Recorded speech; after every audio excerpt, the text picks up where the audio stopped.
এই তোমাদের মালিক কই? এই তো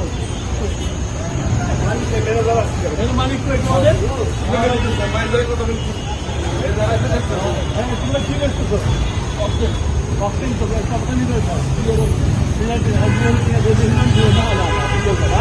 একবারে খাওয়া ফলালে কিন্তু যুদ্ধ চলতেছে লাগবে তো জানি না বুঝে যাবে। হ্যাঁ ঠিক আছে, মানুষকে বুঝায় বললো ভাই তেল আসা মাটি, কিন্তু এই তেলটা যুদ্ধের জন্য আমরা রিজার্ভ কাজ চলতেছি। একবারে বন্ধ করার জন্য আপনি তেলই পাবেন না, যখন শেষ করে দিয়ে খালান তাহলে খাইতে পারবেন না।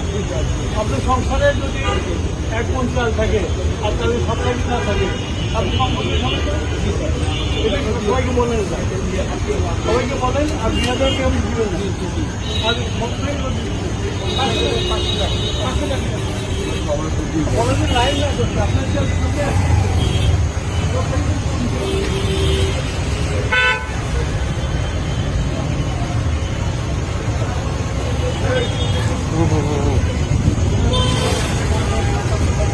আপনার পাবেন না তো, দেবো না তো। আপনার বন্ধু যখন যুদ্ধ করতেছে একবার পাম্প বলতে পাই চলে সেই জন্য আপনার পাম্পও চলবে, মানুষও তেল পাবে, কম পাবে। কিন্তু ওই যে পরিমাণ আমরা লিমিটেশন পরিমাণ বন্ধ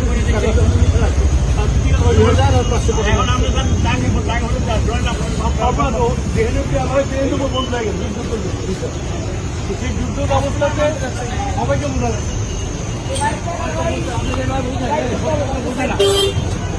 আমি